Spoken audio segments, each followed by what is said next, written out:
Hey guys, welcome back to my channel. Today I'm going to be sharing with you some organizational hacks for literally anybody to use. You can be a mother, but you don't have to be a mom. These teeny tiny little hacks will just make things a little bit easier, make things more organized, and help you stay a little bit more tidy. Before I jump in, let me just tell you a little bit about my background. I'm pretty type B. I'm a mother of 3 boys, soon to be 4 boys. I've moved dozens and dozens of times in my lifetime. I've lived in, 15 different homes or rooms or apartments, whatever you want to call it, all of the above. And I am now a simple living enthusiast because of how much simplifying and learning these simple systems has transformed my life. When I say transformed, I mean like overwhelmed, overstimulated, always stressed out, pretty angry and irritable person to someone who's just able to go with the flow,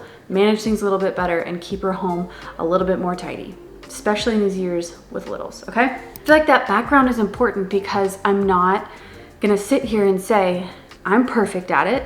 Marie Kondo even said that like simple living and minimalism with kids is impossible. I don't think it's impossible, but you need some of these systems and you need some of these organizational hacks. I hope you can feel and sense the passion in me because these little things have the potential to change your days, to change your life, like small little shifts.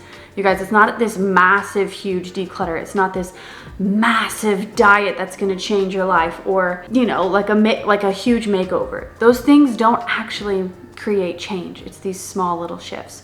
So let's dive into it. There's construction going on behind my house. So if you hear like hammering and clicking and machines,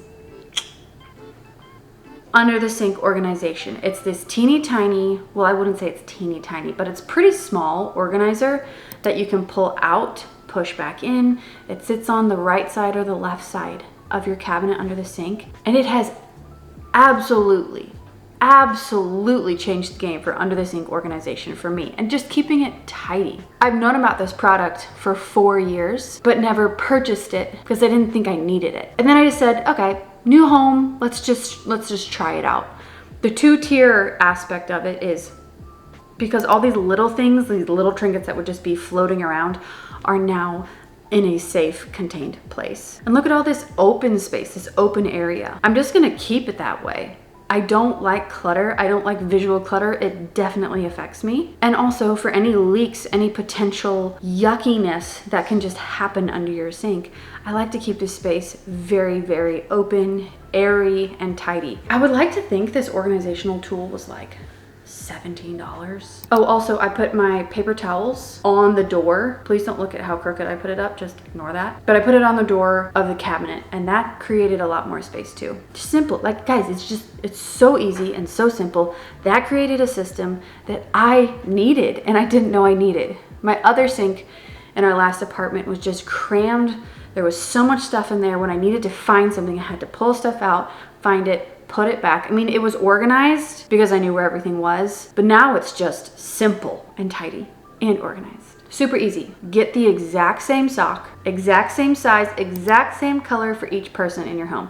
Now, I'm not saying all of you have black ankle socks. I grew up with 5 siblings, so there were 8 people in my home. Sorting socks was the worst job because there was never a match. You couldn't finish the job. It was very unfulfilling, okay? So in my home, what I'm doing is my husband gets black Bombas. My 2 oldest, who kind of have similar size feet, give or take a couple sizes, but they share the same like high-rise socks, so mid-ankle, I guess. They're black and they go with pretty much everything that they wear. My toddler has these little white socks that are just for Rory. And then I have these like black and gray ankle socks. I also have gray, like fuzzy warm socks. But I don't have like a pink pair, a white pair, a purple pair. I keep it all the same. I came up with this. I have never heard of anyone doing this, probably because they market like rainbow colored and that's cute, but like I don't really have the time and the energy to do that and to do that sorting. I mean, honestly, you guys, sometimes I don't even do the folding over because everyone just has the same little sock for their toesies and we just keep it at that. Okay, for pots and pans, Caraway has this magnetic pan pot holder system. I wish I knew what it was actually called, but that just sounds right to me. Each little slot holds a specific caraway pan. I personally love the caraway pans. They're non-stick and gorgeous and non-toxic, but I also have some stainless steel in there that fit in these little slats as well. But the cool part about them is that they are magnetic, so they're not shifting around when you put a pot in there. They stay pretty sturdy and they stay pretty together. And honestly, if the magnet's on the wrong side, it will not groove in, so just be warned. Just flip it around, it's like a normal magnet. That has helped my pots and pans situation stay so simple. Once again, you'll see there's empty space here. I'm all for empty space. Like, it makes things feel more peaceful to me and more calm and more simplified. And Caraway's little system is, honestly, it's wonderful. It's perfect. Tupperware. I'm not trying to like brag or toot my own horn, but I'm a fixer. I'm a problem solver. And Tupperware was always an issue for our family. I mean, you can organize it. What I did in the past was just always have the lid on top of the Tupperware glass container and just stack those so it stayed nice and neat. Here's my new thing that I just love. Only buy one size Tupperware, the same size. Kind of like the same sock idea, but all of ours are like this big, glass rectangle Tupperwares, and they stack perfectly, and the lids stack perfectly on top.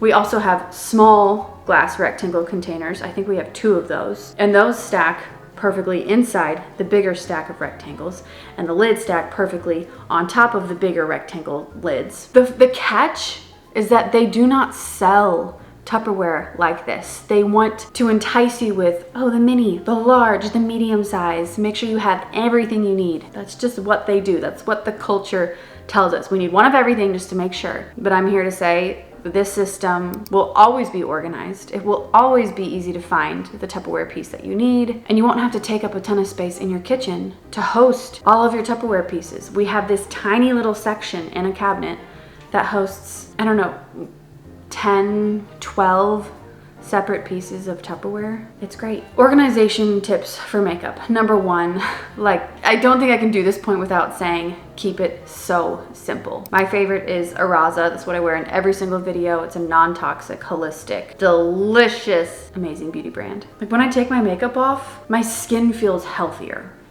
I'll just leave that there. But put it in a container that you can easily like lug around with you. Don't keep it in a drawer. Don't keep it in things that kind of stay put, because that's easy to just stack things on top of each other.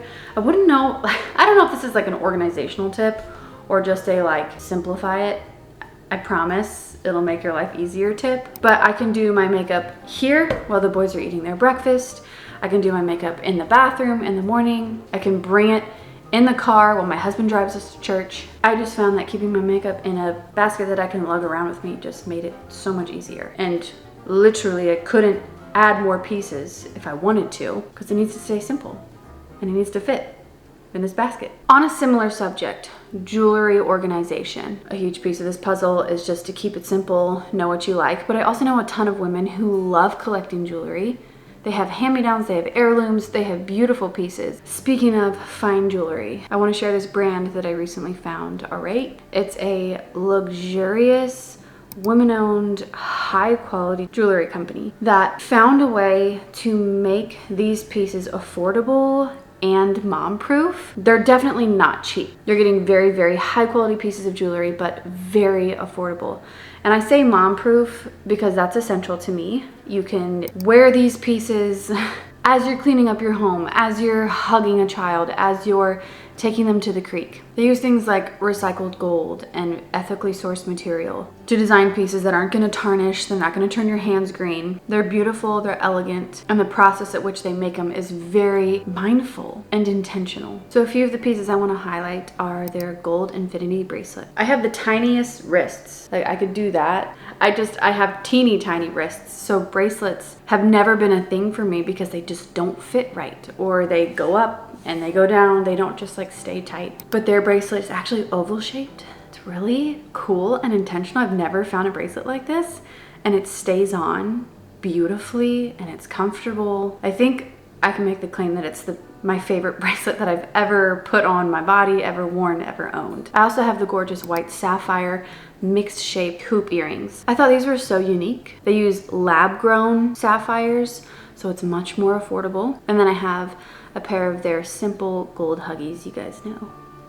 I like minimal, but I also am not afraid to like spice it up with these gorgeous sapphire hoops. There are tons of jewelry brands out there. I've done my own searching and have always found it very, very hard to find a good quality company. So if you're on the hunt for some beautiful intentional pieces, All-Right was kind enough to give my YouTube audience a discount code. It is in the link down below. Thank you again, All-Right, for sponsoring this portion of the video. It was such an honor to be working with you. Organizational tip number next. I don't know what number we're on, but keep shoes out of the house, period.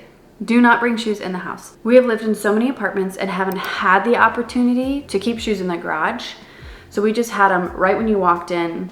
That's where the shoes went. You don't even walk any further into the home. So if you don't have a garage, that's an option. If you do have a garage, get yourself some shoe racks, put them right next to the entrance. It reduces the clutter in your home. It keeps your shoes very organized. And it's a great structured routine and rhythm for children as well. My 5-year-old, my 1.5-year-old even knows his shoes go outside because that's just a non-negotiable for us. We've had mixed matched racks. We've had nice shoe racks. I'm here to tell you, your organizational bins, your things that you store them in, they don't have to be beautiful. Like you could get a massive tub if that's just what you need to start with. To get this situation organized, put all the shoes in the tub, but keep them outside of the house. Reduces clutter inside, reduces the amount of toxic chemicals that are coming in and out of your home on the bottoms of the shoes. If you guys haven't researched what's on the bottom of your shoe, you definitely should. But that's just super simple and very powerful. Back of the car, okay. Type B mom here. We also go on a lot of adventures. I also have little ones who are working on their responsibility and working on getting things, bringing things out of the car. You know, I'm pretty sure every mom understands this. My car is easily messy. So I started putting a big box, like a cute storage bin in the back of my trunk. So that's where all of the things for our adventures and our outdoor play, that's where everything went instead of just floating around in the car. Very, very simple, very easy, but it made a massive difference. Next organizational tip. Do not buy humongous laundry bins. Buy small laundry baskets. Honestly, I have a planter basket from IKEA that's lined with this plastic lining. And I got that for my children because their clothes are muddy, they're wet, they're gross. It's this like this big for a larger size plant. But when it gets to the top, I do a medium size load of laundry instead of letting it just pile, which I've done. So organizational tip for laundry. Get smaller laundry baskets, and when they reach the top, do that instead of waiting for a massive basket to get full. And then you have like 2 or 3 loads there. Last organizational tip I have for food and meals is to definitely meal plan. Just write down your meal ideas for the week and then order the groceries online. I've had someone flat out told me that's for bougie people only, but I beg to differ because I save money by ordering groceries online because I can see the price instead of just kind of guessing and doing the math in my head. I can add or subtract items very easily instead of getting to the cashier and saying like, oh, I don't want this as I'm watching the price like climb. Okay, I don't need this, you know, it's just, you just take it out of your cart. It just helps me stay like really organized when it comes to food and feeding my children and feeding myself. Those are just a few. I didn't want to overwhelm you, so I just wanted to start with some easy organizational tips. I hope they help you. I hope they don't overwhelm you and they make you feel like you could do this. Like you could do a few of these small little shifts and just watch what happens. Watch things be a little bit more peaceful, a little bit more tidy, a little bit more organized. This coming from a mother who used to be a complete mess. I haven't always been organized, clean, tidy. I'm not type A, but these systems really help me feel like I'm doing a better job than I am, okay? I'm so glad you're here. Thank you for stopping in. I hope this served you, and I'll see you guys in my next video. Bye. What if the world had more of your smile? What if the wind could spread